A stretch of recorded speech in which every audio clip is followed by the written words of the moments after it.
Hello po, magandang hapon. Update po tayo dito sa Athena SF na project po namin dito sa Luminatan sa Phase 6. Ayan, Phase 6 po dito. So bali, ito po yung first Athena project namin dito sa Phase 6. So bali, ito po is back and front extension. Bird type finish lang po ito. So bird type po siya, tapos semi-finish dito sa may harapan. Kasi dito po sa may harapan, naglagay po kami ng deco stone. Ayan, deco stone natin. Then yung ating gate, naka-primer na po yan. Pero meron po yung pintura.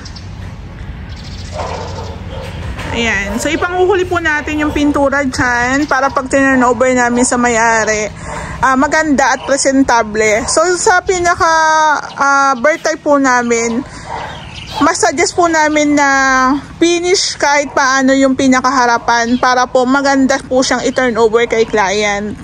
Ayan. So start na po tayo sa scoop of works dito.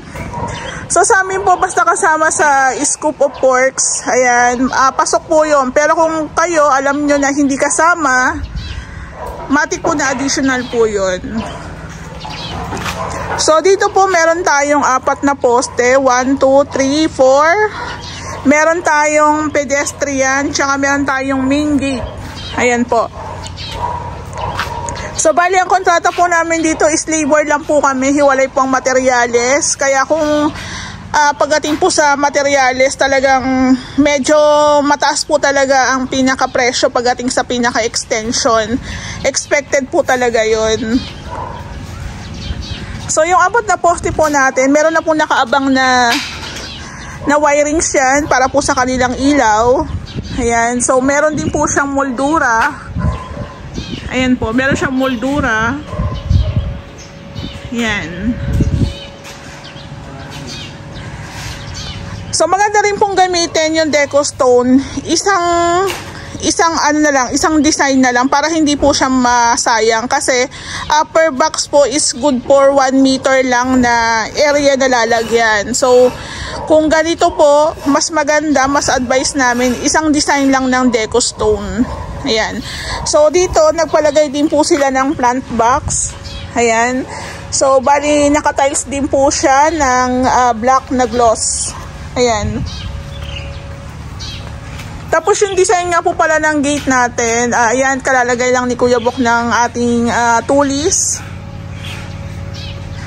So conforme po sa nagpapagawa kung gusto nilang lagyan ng ganyan. Bukod po kasi sa safety para hindi rin po siya akyatan o sampahan, nagbibigay din po siya ng design. Ayan. Yung tulis na po yan, binili po namin yan sa Shopee. Ayan. 85 pesos po yung isa, 60 pieces po yung nagamit namin dito. So winelding lang po siya ni Kuya Bok.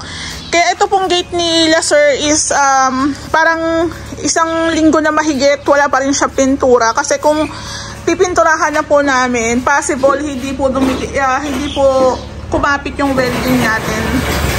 So naka-primer po muna dapat, o dapat nga wala pa talagang pinaka-pintura dyan. Pero since primer naman yan, pwede. Tapos yung gate nga po pala natin, folding po ito. So mas sinasuggest po namin na folding kasi aabot na po siya dito sa may kalsada. Lagpas na po siya ng gutter. So mas maganda is naka-fold. Ayan. So sa amin po sa pinaka-design po namin, mas prepared po namin gamitin yung mga malalapad na tubulars. Katulad po ng 2x3, 2x2, 1x3, 1x2. Madalang po kami sa 1x1. Kasi pag sa gate po kasi parang mas magandang tingnan pag malalaki yung tubulars o bakal na gagamitin. Parang na-emphasize yung kanyang pinaka-design. So ito rin po is nagawa na rin siya ng lock. Ayan, meron na rin siyang lock na nagawa dito. Actually, sa pinaka-labor namin dito, hindi na po kayo talo kasi napaka-affordable po nun. Yung iba po kasi hindi nila naiintindihan yung scope of works. Pero doon po sa mga nakakaalam ng yung hirap ng trabaho, ayan, alam po nila yan. So, lalo na po sa paggawa pa lang ng folding gate, sobrang hirap na. Tsaka nakadepende po yan sa gumagawa. Ayan. So, meron siyang 3 lock. 1, 2, 3. Tapos dito din sa pinakagitna. Ayan. Tapos, pwede na lang po natin siyang lagyan dito ng padlock. So, ito po is nilagyan din siya ng polytop. Tapos, lilihain na lang po yan. So, ang ganda rin po nung design ng tulis, diba? Ayan po, matibay po yan. So, yun din talaga yung purpose ng may-ari para hindi rin po kasi sampahan. Dito po kasi sa Lumina, bawal pa po yung isagad yung grills. Pero, sad to say, may mga nakikita ko mga naka-full grills. So, sa amin po kasi ni Ray, talaga sumusunod po talaga kami sa rules dito sa Lumina. Ayan. Ito po yung ating pedestrian. Meron na rin po itong lock. Ayan po siya.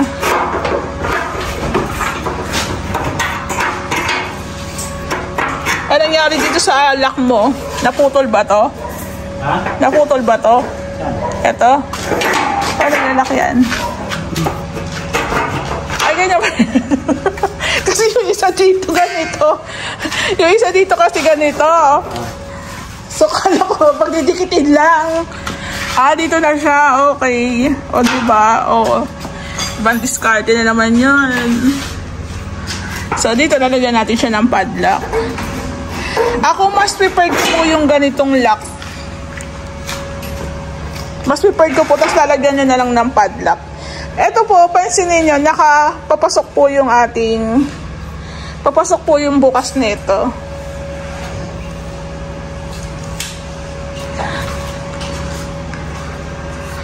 So, ayan nga po, continue tayo. Mas prepared po namin yung mga malalaking bakal kasi mas, for me, mas, hindi naman po kami designer. Mas elegante kasi tingnan yung design pag malalaki po ang ginamit natin. So, ito po, meron pa yan, diamond dito sa may harap. Gagawin na lang din po yan ni Kuya Bok. So, ito nga po pala, hindi ko pa nasabi. Ito po yung drainage natin, no? Ayan, ito po yung drainage natin. So, ito po yung floor drain. Ito po yung floor drain na sinasabi ko sa inyo na umbok. Dalawa po yan. Isa pa doon. Ayan, no? Na kami na po ang nagpo-provide yan. So, mas gusto po namin yung nakaumbok kasi hindi katulad po nung normal na floor drain na pag nalagyan ng papel o kaya ng plastic, hindi na umaandar yung tubig. So, ganyan po yung pinapabili sa akin lagi ni Ray. Tapos, yung ilalagay po natin yung floor drain, ito na po siya. Ito na po siya. Ayan. Picturean ko lang. Ito yung mahaba. Tapos, ito po yung isa. Ayan, ito po yung isa. So, minsan hindi ako nakakapunta sa site, pero may gumagawa. Hindi lang kasi sila nagpipicture, kaya wala rin talaga akong ina-upload. Minsan si Ray nakakalimutan niyang magpicture-picture. Ayan po. So, ito kung pansinin niyo, wala tayong gutter dito. Ayan, walang gutter. So, sinama na po namin gawan ng pinaka parang sidewalk. Ayan. Kasi wala po kaming kakapitan ng aming drainage. Ayan po. So, bali, ito po, hindi po kasama yung tiling works. Hindi po kasama yung pintura. Pero, kinonsider na po namin yung mga additional na outlet, katulad po nito. Tsaka meron po tayong gripo doon. So, dito po sa kabilang side, gumagawa na si Kuya Bok ng sampayan. Yung sampayan natin is default din po yan. So, pwede nilang paggagamitin itaas. Pag walang nakasambay, ibaba. Ayan. So, ganun lang. So, sa pinaka-materials po pala ng Athena, parang umabot na rin po siya ng mga 200k plus. 200k plus po. Ayan. So, hindi po kasama yung loob. Bali, back extension lang. So, dito, ayan, kininis.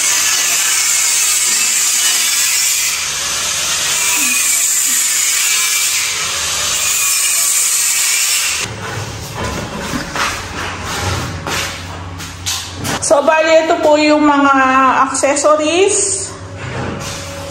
Ayan. Ito po yung box na to, yung ilaw ni ma'am dito sa may poste sa harapan. Tapos yung tatlong Sista waterproofing. Tapos yung gold pin po natin. Ayan. Sa TikTok po namin siya in order. Tapos, yung enamel na white, kasi three color combination po yung pintura ng gate natin. So, may white na tayo 1 liter. Tapos, additional po na black. Ayan. Ito po yung Sista waterproofing na gagamitin namin pang top coat sa slab. 2,285. Ayan po. Tapos, ito po yung mga switch. Ayan, switch, tatlong switch po yan. Tapos yung mga outlets na 3 gam, 10 pieces. Ayan. So, dinala ko rin po yan dito. So, bali po dito sa may back extension, tinanggal po namin yung bintana dito, tapos yung ating pinto. Ayan, so bali, kinikinis na lang. So, meron na tayo ditong nakaabang na switch. Tapos, meron din po tayo nakaabang na outlet dito. Ayan, may mga part na lang na kininis. So, ito yung additional outlet. So, bali dito po, maglalagay tayo dito ng para sa ilaw, tsaka outlet. Outlet pa nga. So, ito, may outlet pa tayo. Ayan. So, ito yung kanilang lababo. Siguro, I think kung may budget pa sila ma'am, mas okay sana ipatayos na rin nila to. Kasi kung ikakabit mo dito yung lababo tsaka yung kalan, parang messy. Messy po. Madumi kasi maalikabok po ito eh. So, dapat na ito pag pina-install nila yung mga accessories, kahit itong part na to naka-tiles. So, kung kaya pa ng budget, ayan, pwede natin bilihan ng tiles. So, dito po nakalagay yung ating built-in stove. Nilagyan po nila ng parang pinaka-islab o patungan. Tapos dito po yung pinaka-hose. Ayan. So, babaklasin na lang po siguro itong mga tukod once na okay na.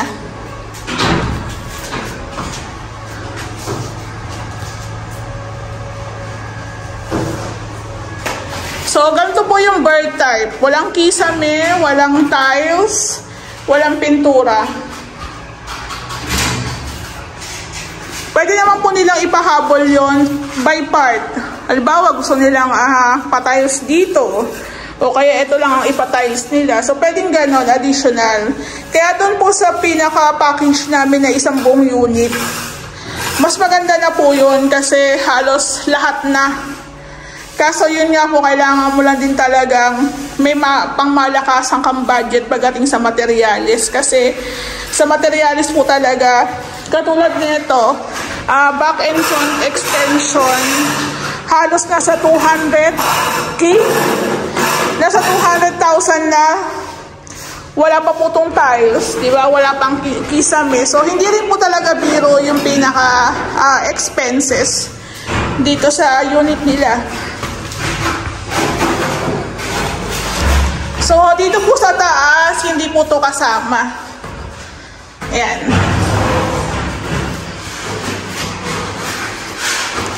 So sa Athena SF po, meron na silang dalawang room partition.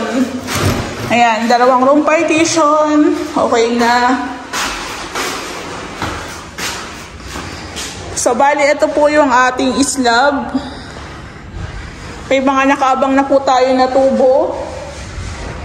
Ayan, para sa exhaust. Tapos ito po pala is nalagyan na siya ng flexiband. So ang sunod na po namin ilalagay dyan yung ating pong Sista waterproofing. Ayan.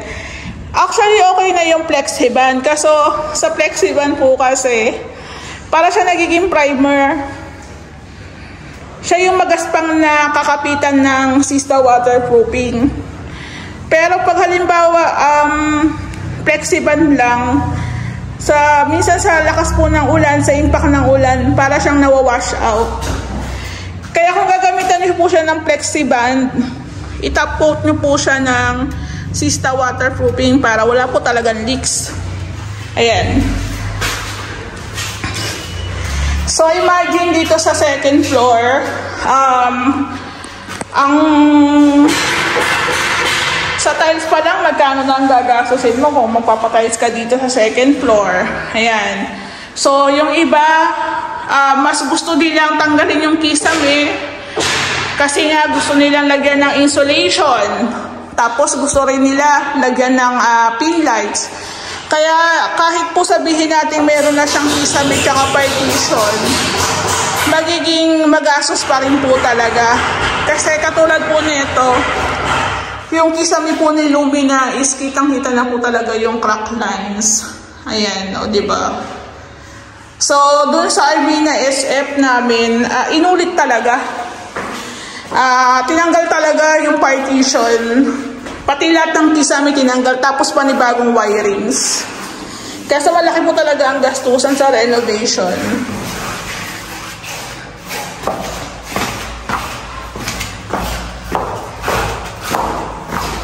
So, ang importante lang sa may-ari, masarahan nyo yung likod, tsaka yung harap, lagyan ng gate. Then, pwede na nilang tirahan o lipatan.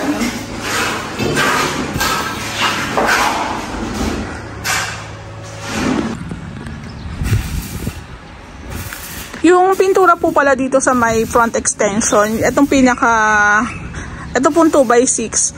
Kaninang umaga po is chocolate brown yan, tsaka itong ating alulod. Since ang pintura po kasi ng gate natin is black, white, gold. So off naman po kung naka chocolate brown tayo sa taas. Kaya sabi ko sa pintor ko, gawin na lang pong black na lang lahat. Ayan. Pati po yung alulod, ginawa na lang din po namin black. Sakto lang din kasi yung plant box natin is black din. So yung painting works natin dito, once tapos na po yung ating mga welding works, yung ating mga maalikabok na gawain.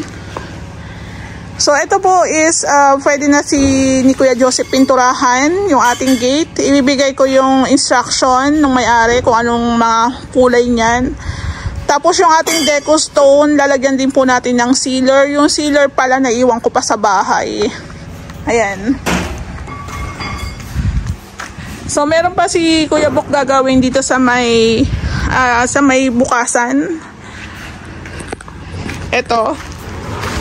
Meron pa design dito sa may harapan. So ito, ang tinatanong ng may-ari kung saan daw po lulusot yung kamay. Dito na lang. Kasya naman po siya. Ayan, kasya naman. Ayan po.